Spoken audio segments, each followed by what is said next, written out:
Bonjour à tous, on espère que vous allez bien. Kroos a annoncé sa retraite sportive après l'Euro 2024. Il ne quittera pas le Real Madrid pour un autre club, mais pour arrêter sa carrière.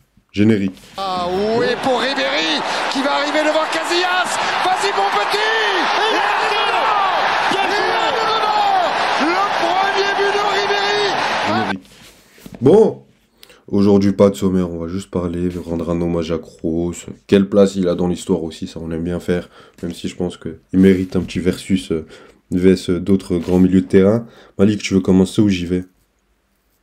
Après, il commence. Pour toi, tu l'as très très haut dans ta place sans te spoiler. Non, mais honnêtement, pour moi, Kroos, subjectivement, c'est un des milieux de terrain que je préfère, qu'un des joueurs que j'ai préféré voir jouer.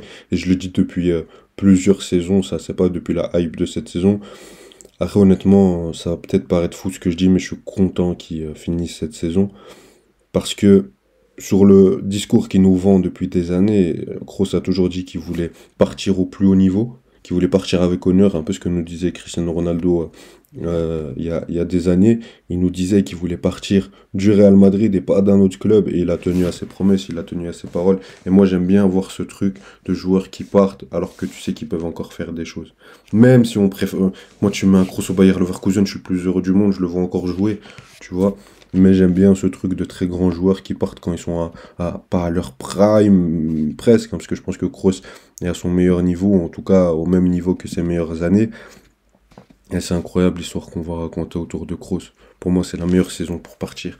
La légende qui va laisser, la trace qu'il va laisser dans le football. Il fait l'une de ses meilleures saisons, ou en tout cas une saison où il a le plus de... Allez, plus de d'engouement médiatique, d'engouement populaire, plus de gens qui parlent de Kroos cette saison que toutes les C'est autres rare pour saisons, lui. alors que honnêtement, sur les autres saisons, même s'il fait une très grosse saison, j'en ai vu d'autres des très grosses saisons de Kroos, et je comprends pas pourquoi on en parle plus cette saison, peut-être parce qu'il y a moins Modric, parce qu'il y a moins Casemiro, peut-être parce qu'il y a moins CR7, peut-être parce qu'il y a moins Benzema, peut-être qu'il y a moins Bale, donc il a plus de lumière.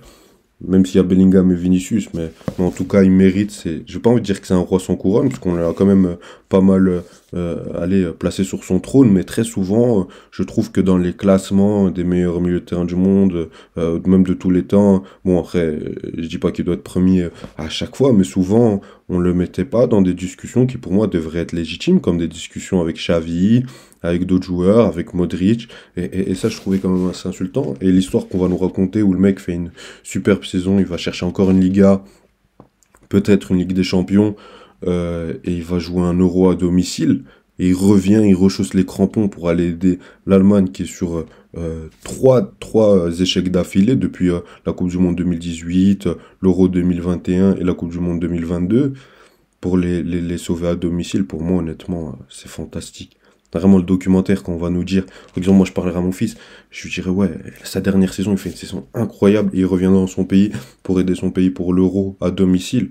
C'est incroyable. Grand hommage à Kroos, grand monsieur, grand entraîneur, grand homme, même en dehors du terrain. J'aime beaucoup ses interviews à chaque fois qu'il parle de foot, la manière dont il pense, même ses valeurs de ne pas vouloir jouer au foot pour prendre plus d'argent, mais juste de vouloir quitter au plus haut niveau. Et en tout cas, j'ai qu'une hâte, surtout quand on voit tout le nombre de coachs qui sont au milieu de terrain, les Xabi Alonso, les Arteta, bref, il y en a les Thiago Motta, il y en a pas mal.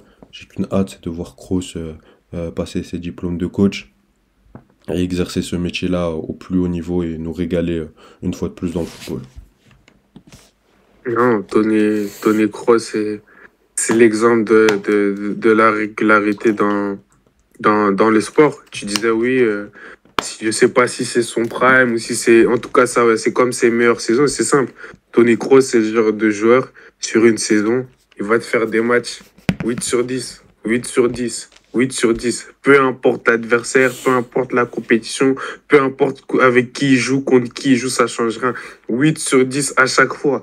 Et savoir faire ça, c'est très, très, très difficile. Et il y a très peu de joueurs qui sont comparables et qui peuvent faire ça comme Toni Kroos, et comme tu le dis, il fait ça depuis, limite, j'ai l'impression depuis toujours. C'est pour ça de te dire, c'est quoi la saison prime de coach? Pour certains milieux, genre un Modric, on en avait déjà parlé, on avait parlé de 2018, parce que voilà, il y a l'aspect Coupe du Monde aussi, parce que c'est aussi des joueurs super réguliers. 2010 pour Iniesta, etc. Mais Toni Kroos, c'est la constance, l'excellence au haut niveau continue. Continue. C'est quand même quelqu'un qui, je crois que j'avais vu une stat, toutes les compétitions qu'il a participé au moins une fois, où il a eu la chance de reparticiper à les compétitions au moins une fois, il a gagné. Il a simplement tout gagné, que ce soit avant quand il était au Bayern, que ce soit maintenant avec le Real, une Coupe du Monde avec l'Allemagne. Tout le monde se rappelle de son coup franc. Je sais plus si c'était en Coupe du Monde 2018 ou à l'Euro C'est en 2020, face au Mexique. contre l'Ukraine. Non, c'était face au Mexique, tu veux dire. L'Ukraine, qu'est-ce que je raconte? C'est pas contre la Suède. Ouais, contre la Suède, oui, oui, c'est quand ils perdent. La Suède sur le parce qu'ils sont côté, dans le groupe. Ouais, ouais, Marco c'est Reus. la Coupe du Monde 2018. Coupe du Monde. Il a eu ce genre de petit flash. Son match la le 7-1 contre le Brésil, moi je m'en souviens encore. Non, Kroos, c'est juste trop fort. Comme tu le dis, dans les discussions des meilleurs milieux de terrain de l'histoire, etc., il est souvent oublié, mentionné. Mais je pense que, parce que voilà, c'est pas le joueur le plus flashy, mais c'est un joueur qui, en termes de niveau de performance, c'est 8 sur 10 à chaque fois. Et pour ça, faut le respecter, faut l'applaudir. Et franchement, j'ai hâte de ce qu'il va proposer avec l'Allemagne à l'Euro. Parce que comme tu l'as dit, le fait de juste être revenu avec l'Allemagne sur ces petits matchs de préparation, etc., les gens, ils ont encore en tête le match qu'il a fait contre la France récemment. C'est à ce point qu'il change une équipe, c'est à ce point qu'il est important pour l'équilibre d'une équipe et à quel point il fait la différence pour un milieu de terrain. Donc non, Toni Kroos, c'est une légende sans nom. C'est un Hall of Fame pour ceux qui regardent les sports américains. First ballot, c'est pas juste une légende, c'est une très grande légende. C'est très très haut dans l'histoire et franchement, on espère qu'il va se régaler dans son après-carrière, que ce soit un coach ou pas du tout. C'est ça, moi, honnêtement, quand je vois Toni Kroos jouer, j'ai le cœur qui vibre. Cet été, je crois que je vais être allemand juste pour supporter Toni Kroos. C'est incroyable. Mais toi, tu penses pas, juste pour te poser une petite dernière question, tu penses pas qu'il arrête un peu tôt? Je t'avoue pas vraiment, parce que quand je dis, il a déjà tout fait. Il a déjà tout fait. Il a déjà tout fait, gagné. mais il a encore le niveau athlétique. Moi, je te pose la question que tout le monde pourrait se poser. Il a encore le niveau athlétique pour encore gagner. C'est vrai, mais Il pourrait jouer partout. Il pourrait jouer à Chelsea, il pourrait jouer au Bayern, il pourrait, tu vois, dans n'importe quel club au monde, il est titulaire. Que ce soit un club comme Leverkusen, bon, j'ai dit Leverkusen parce que il a commencé là-bas pour ceux qui savent pas. Il va au Bayern, il est titulaire. Il va au Barça, il est titulaire. Il va à City, il est titulaire. Il va partout où il veut, il est titulaire, tu vois. Bien sûr que je pense que pour le kiff, j'aurais aimé un nouveau challenge, je sais pas, à City sous Guardiola ou avec Arsenal pour leur faire gagner le premier titre. Je sais pas, n'importe lequel, mais juste un nouveau challenge où il va chercher quelque chose, va chercher un autre championnat. Mais le mec, il a commencé professionnel, a vraiment joué à 16 ans. Il a 34 ans. Ça fait 18 ans de carrière. Ça en fait pas, c'est pas le mec qui a 34 ans qui a commencé à vraiment jouer.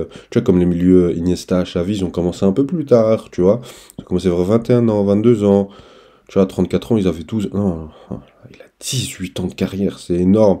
Et avec toute la pression qu'il a au Real Madrid, 10 ans au Real, c'est incroyable. Il a tenu aussi 4 ans, je pense, au Bayern de Munich, ou 4 ou 5 ans. Il a aussi gagné Ligue des Champions là-bas, il a aussi pris des Bundesliga, il a aussi été dans une équipe très très compétitive. Il était énorme là-bas. En Ligue des Champions. Mais je t'ai dit, hein, quand j'étais en vacances, je me suis refait le Real Bayern de Munich 2011-2012, mais le match de Kroos, mais pour gérer le pressing des joueurs du Real, tu sais, c'était le Real de Mourinho qui allait à 400 à l'heure, hein, avec Mourinho, avec Benzema, Ronaldo, c'était Higuaín, ou Ozil, Di Maria, et le mec, mais est-ce que vous avez déjà vu Kroos courir?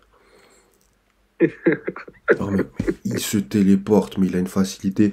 Et moi, il y a un truc qui va laisser dans sa legacy.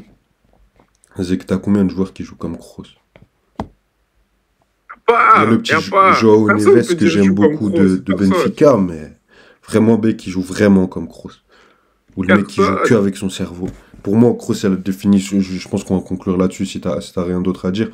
Mais pour moi, Kroos, c'est la définition parfaite de ce qu'avait dit Pirlo. Le football se joue avec la tête et le football et les pieds ne sont que l'outil.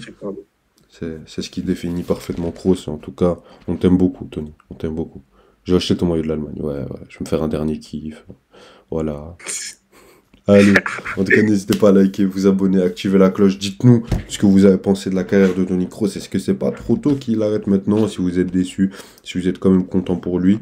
Et voilà. Et quelle place il a dans le top 5 Je peux juste top 6. rajouter sur ça, s'il te plaît, avant que tu conclues. Sur l'aspect que tu dis, ouais, est-ce que c'est peut-être trop tôt, etc., même s'il a encore les qualités athlétiques, etc. Mais on le sait très bien, dans le sport, et surtout, et encore plus dans le haut niveau, c'est surtout là, dans le mental, dans la tête. Est-ce qu'il a encore la motivation Et et surtout, le mental de repartir sur une saison comme ça? S'il n'a pas, ça ne sert à rien de forcer, autant et surtout, repartir je pense, aussi haut, comme je tu le pense dis. même pas que c'est mentalement il a plus envie ou quoi. Je pense que ça fait plusieurs saisons. Il voulait arrêter vraiment au niveau, à son prime. Il voulait arrêter tôt sa carrière. Il l'a toujours dit, tu vois. C'est quelque chose qu'il nous avait toujours expliqué dans son histoire de carrière. C'est quelque chose qu'on respecte. Chacun fait ce qu'il veut. Et surtout que le mec, il est professionnel et il te fait tout ce que tu attends de lui. Mais ça fait plusieurs saisons que chaque saison, on se dit, est-ce qu'il arrête maintenant? C'est pas est-ce qu'il part du Real, là? Est-ce qu'il arrête maintenant sa carrière? Depuis qu'il a commencé à avoir ses 30 ans. On s'attendait à qu'il arrête sa carrière vers 31, 32, et là il a encore tenu plusieurs saisons, parce que l'histoire a fait que le Real lui demandait, avait encore besoin de lui, et qu'il était encore à un niveau incroyable. Et cette saison, t'as combien de joueurs de foot, Malik? Combien? On va dire, voilà la dernière saison de leur carrière. Par exemple, à Messi, tu remontes à Inter Miami, bon, c'est pas ça ce qu'on a envie de retenir de Messi, pareil pour CR7, même si on critique pas, hein. Moi j'aurais fait 15 ans en Arabie Saoudite pour l'oseille. Mais tu vois, mais combien de joueurs, même à Iniesta au Barça, même s'il y avait ce truc, s'il sortait à la 60e, il y avait des moments où il jouait pas, peut-être, tu vois, c'était pas tout le temps. Mais Kroos, comment il va finir? Waouh, quelle classe et quelle élégance. Félicitations Kroos, je t'aime. Allez, salut. Ciao, ciao.